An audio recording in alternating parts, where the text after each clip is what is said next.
Hello guys, I hope सब लोग बढ़िया होंगे। आज से हम शुरू करेंगे फर्स्ट ग्रेड बायोलॉजी के लिए। जो फर्स्ट चैप्टर है हमारा टेक्सोनॉमी का, इसमें सबसे पहला जो टॉपिक है हमारा डेफिनेशन ऑफ लाइफ, उसके बारे में पढ़ेंगे। ये इक्वली इम्पॉर्टेंट है फॉर सेकंड ग्रेड जो साइंस है उसके लिए भी, कि बायो जो है सब में सेम ही होती है। चलो स्टार्ट करते हैं।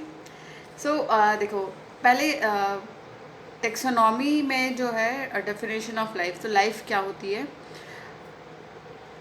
बेसिक जो लिविंग ऑर्गेनिजम्स होते हैं उनको, जो लिविंग बींग्स हैं उनको हम ऑर्गेनिज्म कहते हैं। तो लिविंग ऑर्गेनिज्म जो है वो सिमिलर होते हैं नॉन लिविंग ऑब्जेक्ट्स में, मतलब जो सिमिलर एलिमेंट से बने होते हैं वो जो कंबाइन होते हैं सिमिलर वे में टू फॉर्म सिमिलर मॉलिक्यूल्स, जैसे बायोमॉलिक्यूल्स है लिविंग ऑर्गेनिज्म में, और सिमिलर फिजिकल और केमिकल लॉज भी जो है उन पर लगती है। बेसिक प्रॉपर्टीज़ देखते हैं हम लिविंग ऑर्गेनिजम्स की। तो इसलिए हम जो है इनको डिवाइड करते हैं, क्लासीफाई करते हैं इनको किंगडम्स में, जैसे मोनेरा है, प्रोटिस्टा है, फंजाई, प्लांटियन एनिमल्स। जो बेसिक प्रॉपर्टीज़ है सारी लिविंग ऑर्गेनिजम्स की, वो क्या है कि इनका जो है एक डेफिनेट ऑर्गेनाइजेशन होता है। ये they show a definite organisation, यानी कि जो लेवल ऑफ ऑर्गेनाइजेशन है वो होता है इनमें। जैसे कि पहला हम देख लेते हैं कि लेवल ऑफ ऑर्गेनाइजेशन जो कॉमन है living and non living organism दोनों में। पहला है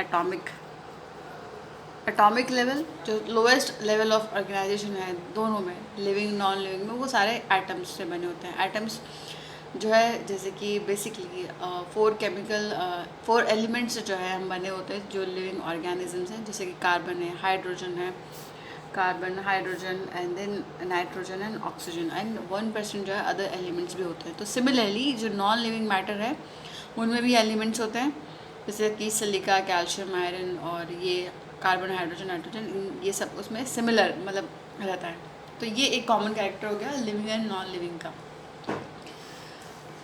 तो एटॉमिक लेवल पे ये सेम है। देन मॉलिक्यूल लेवल पे भी जो एटम्स है वो कंबाइन होकर मॉलिक्यूल्स बनाते हैं, और मॉलिक्यूल्स जो है इनऑर्गेनिक कंपाउंड्स बनाते हैं। देन इनऑर्गेनिक कंपाउंड जो है वो सिंपल ऑर्गेनिक कंपाउंड्स बनाते हैं, and then complex organic compounds, then protoplasm and cell. इस तरह से ये जो है प्रोसेस चलता है। अब लेवल ऑफ ऑर्गेनाइजेशन जो है जो सिर्फ और सिर्फ लिविंग ऑर्गेनिज्म में पाया जाता है वो होता है एक तो सेल्यूलर लेवल का,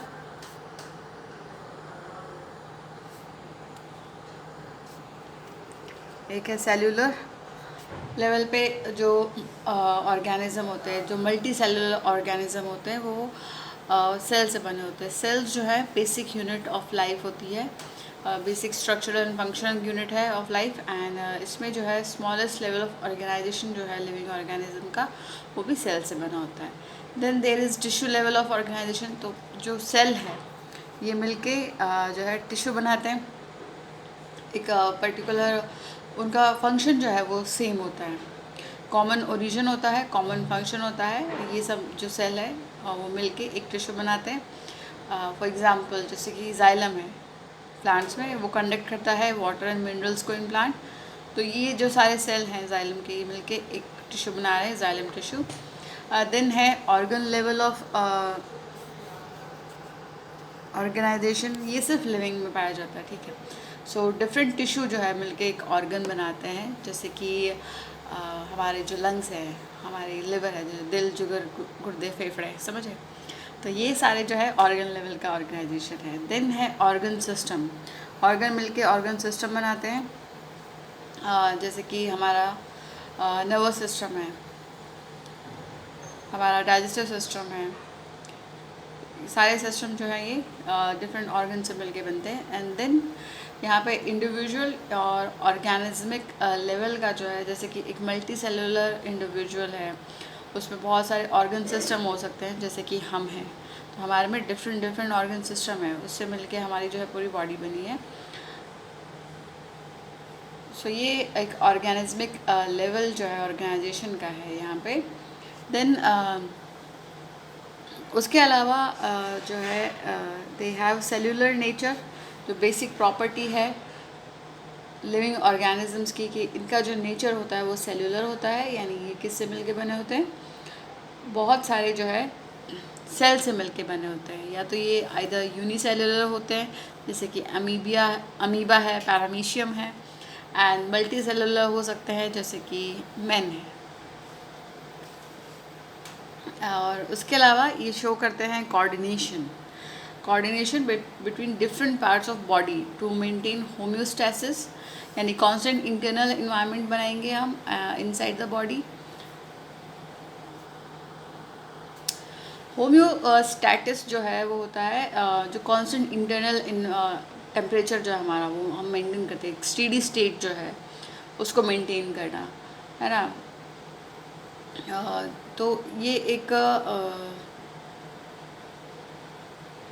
ग्रीक वर्ड है होम्योस्टैटिस। सो ये होम्योस्टैटिस जो टर्म है वो सबसे पहले दी थी American physiologist Walter Bradford Cannon ने, और ये एक फंडामेंटल प्रॉपर्टी है ऑफ लाइफ, और इसको जो है एक गुड साइन ऑफ लाइफ है ये, क्योंकि अगर हमारा इंटरनल टेम्परेचर जो है हम मेंटेन नहीं कर पाएंगे तो we won't be able to survive. Then है मूवमेंट एंड लोकोमोशन। सो ये एक प्रॉपर्टी है लिविंग बींग्स की, that they show movement and locomotion. जो नॉन लिविंग है वो मूव नहीं करते हैं एक जगह से दूसरी जगह अपने आप से। तो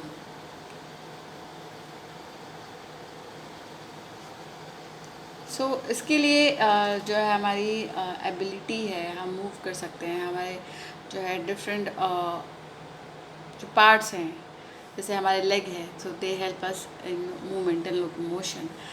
सिमिलरली बाकी एनिमल्स वगैरह में भी होता है। एंड दे शो मेटाबॉलिज्म, इनमें मेटाबॉलिज्म होता है अगर इनको जो है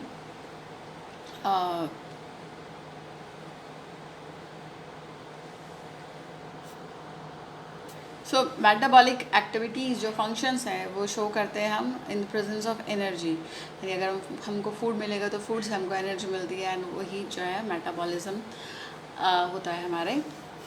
देन इनके पास जो है एबिलिटी होती है of internal growth and development की।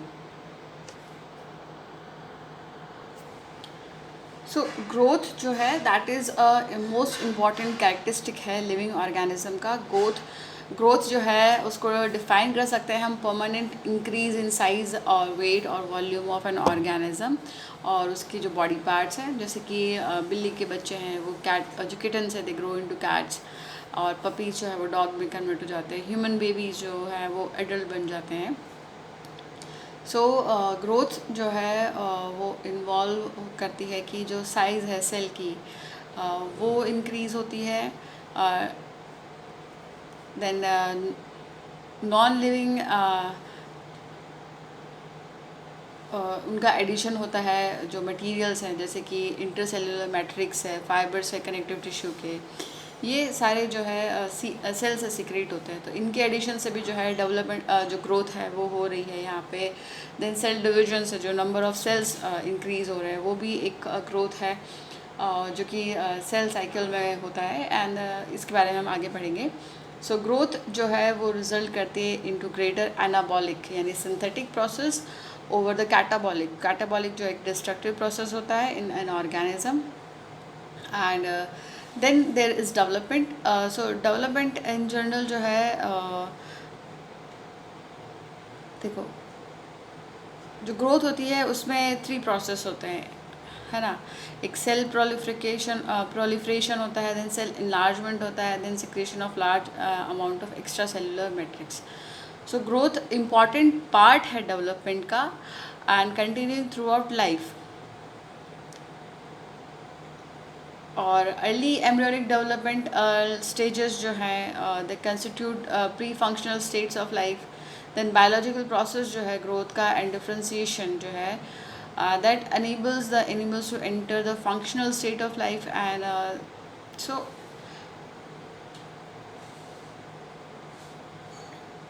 growth and development ये जो है these are the basic properties of living organisms.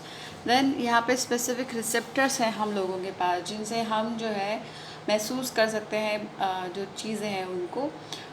Like हमारे पास है सेंस जो है जैसे सेंसरी ऑर्गन्स है to receive external and internal stimuli.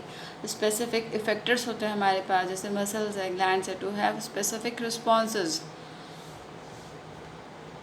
Then there is regulatory mechanism है हमारे पास। रेगुलेटरी मैकेनिज़्म एज इन हमारे पास नर्व्स हैं, हार्मोन्स हैं जो एनिमल्स में होते हैं, सो प्लांट्स में भी होते हैं, जो कि उनको रेगुलेट करते हैं to maintain homeostasis inside the body and different functions. And there is another specification is they show adaptation to the environment to increase their chances of survival.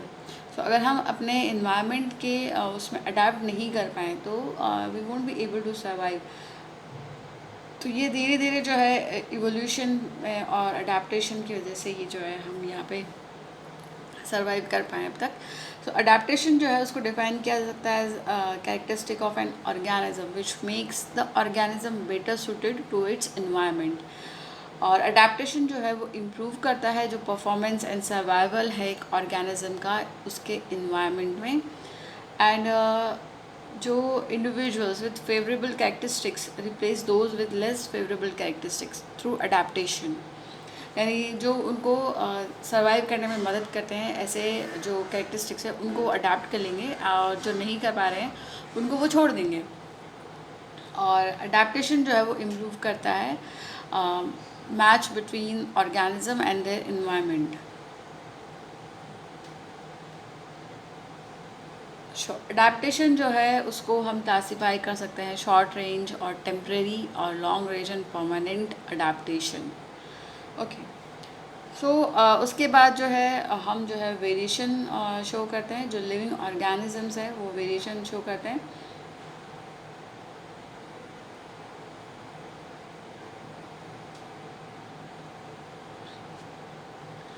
Variation जो है हेल्प करता है स्पेसिएशन यानी species के formation में and evolution में। सो और last है रिप्रोडक्शन। जो रिप्रोडक्टिव पावर है जो कि लिविंग बींग्स को मिल रखी है वो उनकी कंटिन्यूटी जो है रेस की उसमें मदद करती है। सो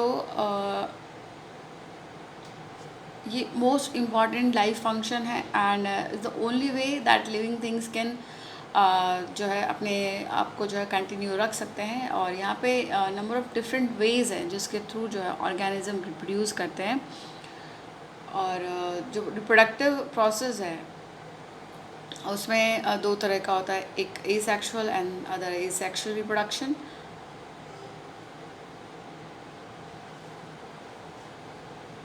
सो ये हो गया हमारे जो लिविंग बींग्स हैं उनकी जो बेसिक प्रॉपर्टीज़ है लिविंग ऑर्गेनिजम्स की वो हमने पढ़ी अभी। नेक्स्ट जो है हम देखेंगे टैक्सोनॉमी में जो है टैक्सोनॉमी एंड नॉमेनक्लेचर के बारे में।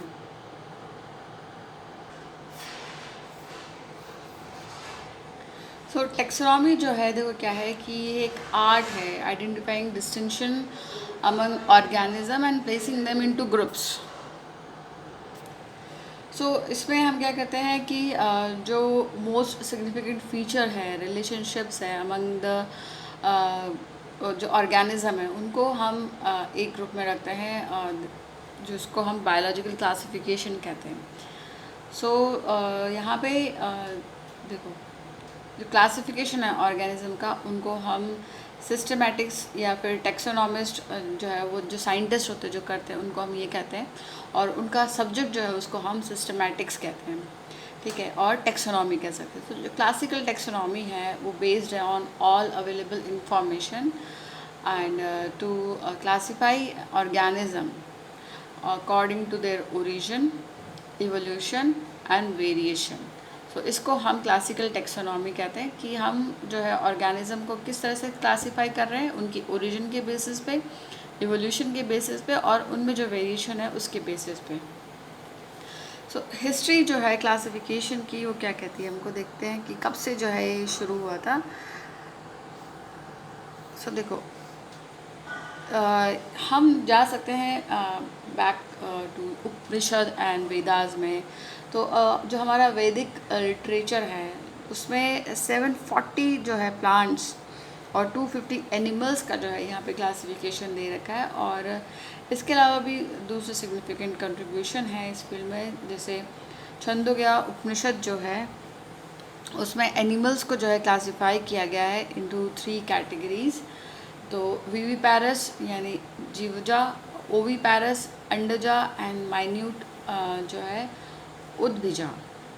ठीक है, तो 3 में इन्होंने क्लासिफाई किया है इस छंदोग्या उपनिषद में। देन सुश्रुत संहिता जो है इसमें क्लासिफाई किया है ऑल सब्सटेंसेस को इनटू सत्वरा यानी इमोबाइल जैसे कि प्लांट्स हैं, एंड जंगमा यानी मोबाइल जैसे कि एनिमल्स है। तो इन्होंने 2 में क्लासिफाई किया, प्लांट्स में और एनिमल्स में। देन परासर जो है यहाँ पे एंजियोस्पर्म्स जो है इनको क्लासिफाई किया गया था इनटू डाइकोटिलिडन्स एंड मोनोकोटिलिडन्स, यानी द्वि मतृका एंड एक मतृका जो है इस इतना जो है क्लासिफिकेशन इन्होंने कर दिया था। इसके अलावा इन्होंने जो है ये भी बताया कि जो डाइकॉट्स हैं वो उनमें रेटिकुलेट वेन लीव्स हैं और मोनोकॉट्स में जो है पैरेलल वेन लीव्स हैं। ठीक है, देन हिपोक्रेट्स एंड एरिस्टोटल ने जो है क्लासिफाई किया था एनिमल्स को इनटू 4 मेजर ग्रुप्स जैसे कि insects, birds, fishes and whales. इनकी बुक थी स्केला नेचुरे। इसमें इन्होंने इसको जो है क्लासिफाई किया था एनिमल्स को। देन नॉमेनक्लेचर आता है। नॉमेनक्लेचर क्या होता है कि एक डिस्टिंक्टिव नेम जो है हम एक स्पीशीज़ को दे रहे हैं उसको कहते हैं नॉमेनक्लेचर। सो हर एक प्लांट का, एनिमल का जो है एक कॉमन नेम होता है जो कि दूसरे प्लांट जो है उससे डिफरेंट होता है। जो दूसरे मतलब एक का नाम कहीं जो है किसी पेड़ या किसी जानवर का लोकल जो वर्नाकुलर लैंग्वेज है उसमें जैसे इंडिया में अलग है, और थोड़ा आगे हम चले जाएंगे म्यांमार में और अलग हो जाएगा, अमेरिका में और अलग हो जाएगा। तो इससे बहुत ज़्यादा जो है कन्फ्यूजन हो जाता है कि उसका जो है हमको, क्योंकि लैंग्वेज एक बैरियर है, सारी लैंग्वेज हमें नहीं आती है, तो इसको दूर करने के लिए नॉमेनक्लेचर जो है वो दिया गया कि एक साइंटिफिक नेम रहेगा जो पूरे जो है संसार में मान्य होगा, यानी सब जगह एक ही रहेगा वो, भले ही उसका जो कॉमन नेम है, जो वर्नाकुलर नेम है वो कुछ भी हो। ठीक है, सो जैसे कि स्वीट पोटैटो है तो हम शक्करकंदी कहते हैं उसको, है ना, तो ये अलग हो गया। तो इसका जो इपोमिया बटाटास जो है इसका नेम है, ओके। जैसे और उसके अलावा हम मीठा आलू भी कह सकते हैं असमीज़ में, बंगाली में, एंड कंदमूल तेलुगु में कहा जाता है इसको। तो इस तरह से ये काफ़ी अलग अलग नाम हो गए हैं इसके, तो इसलिए एक साइंटिफिक नेम दे दिया तो उससे उसको पहचाना जाएगा ऑल ओवर द वर्ल्ड। तो पहले जो साइंटिफिक नेम्स थे वो पॉलिनोमियल थे, वो जो है बहुत सारे वर्ड से मिलके बने होते थे। ठीक है, उसके बाद जो है हमको दिया गया इसको इजी बनाने के लिए, क्योंकि पॉलिनोमियल नॉमेनक्लेचर को याद करने में थोड़ा मुश्किल हो जाता है। उसके बाद दिया गया हमको बायनोमियल नॉमेनक्लेचर।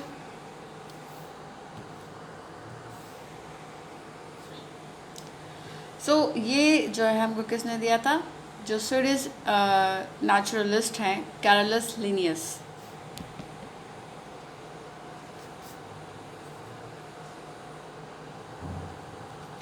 इनका दिया हुआ है ये, और इनकी बुक थी स्पीशीज़ प्लांटेरम, बुक भी पूछ लेते हैं कभी कभी।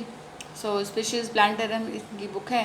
तो इन्होंने एनिमल्स और प्लांट्स को जो है नाम दिया लैटिन वर्ड्स में, लैटिन में, क्योंकि लैटिन ऐसी लैंग्वेज है, वो डेड लैंग्वेज है, उसमें कोई चेंज नहीं होता है। बाकी लैंग्वेज में इसलिए नहीं दिया जाता है क्योंकि वो चेंज हो जाती हैं टाइम टू टाइम, उनमें जो है मॉडिफिकेशन आ जाता है, पर Latin is a dead language, इसलिए जो नॉमेनक्लेचर है वो लैटिन में दिया गया है। सो यहाँ पे क्या है कि जैसे पोटैटो है तो उसका है सोलेनम ट्यूबरोसम, तो ये बायनोमियल नॉमेनक्लेचर हो गया। सो पहला नाम जो है वो जीनस का होता है, जैसे सोलेनम है, that indicates the name of genus, जो जेनेरिक नेम है सोलेनम। और सेकंड जो है ट्यूबरोसम, वो उसकी स्पीशीज़ जो है उसको डिफाइन करता है। ठीक है, तो फर्स्ट हो गया जीनस का, और जो दूसरा वाला नाम है वो स्पीशीज़ में दिया, वो स्पीशीज़ को जो है उसको डिनोट करता है। तो जेनेरिक नेम जो है वो हमेशा कैपिटल लेटर से स्टार्ट होता है, और जो स्पेसिफिक नेम है जो बाद वाला है, जैसे सोलेनम जो है वो उसका जेनेरिक नेम है, एंड ट्यूबरोसम जो है उसका स्पेसिफिक नेम है, तो वो स्मॉल लेटर से शुरू होगा और इटैलिक्स में प्रिंट होगा, ये ध्यान रखना। तो जेनरिक और स्पेसिफिक नेम जो है उनकी कुछ मीनिंग होती है, ऐसी कुछ भी नाम नहीं दे सकते हो, उसका नाम का थोड़ा मतलब निकलना चाहिए। सो ये बेस्ड होता है special characters of plants and animals में, और उसके अलावा किसी साइंटिस्ट के नेम पे भी जो है, और सम लीजेंड जो है उनके नेम पे भी आजकल जो है, आजकल क्या पहले से भी दिया जा रहा है, ये मतलब जिस साइंटिस्ट ने खोज लिया तो उसका लास्ट में जो है नाम उसमें दे सकते हैं। सो यूजुअली जो ऑथर का नेम है, who names an organism is written in full और इन एब्रिविएशन, जैसे कि मेंजिफेरा इंडिका है ना, तो मेंजिफेरा इंडिका को हम ऐसे लिख सकते हैं, मेंजिफेरा इंडिका एल। सो यहाँ एल जो है वो लीनियस के लिए है, कैरोलस लीनियस के लिए, ओके।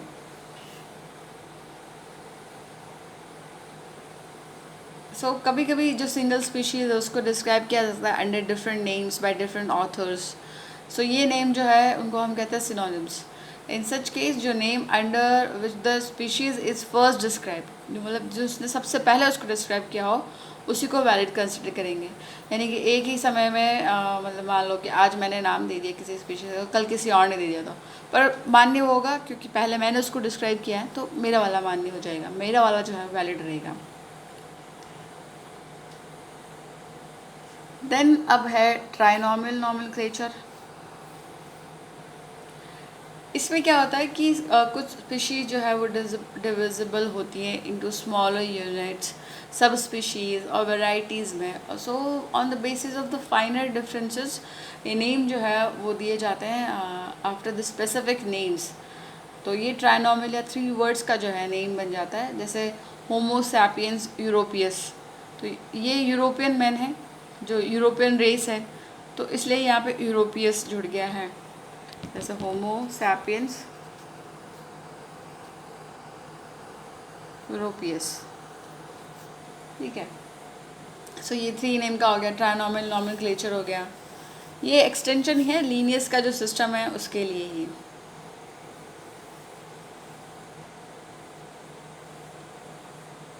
सो अब देखो बायोलॉजिकल जो नॉमेनक्लेचर है उसके रूल्स जो है किसने डिस्क्राइब किए, international code for botanical nomenclature यानी ICBN ने, और ICZN ने, international code for zoological nomenclature. ये लोग जो है डिसाइड करते हैं कि किस तरह से जो है नाम जो है वो फ्रेम किया जाए, जो रूल उसके जो रूल्स हैं इन्होंने ही बनाए हैं। सो इससे क्या होता है कि जो एरर्स है, डुप्लीकेशन है, कन्फ्यूजन है एंड एम्बिग्यूटी जो है साइंटिफिक नेम्स में, उसको अवॉइड किया जा सकता है। यानी अभी बताया ना कि मतलब आज आपने दे दिया नाम, कल मैंने दिया हो, तो जिसने पहले दिया है उसका माना जाएगा।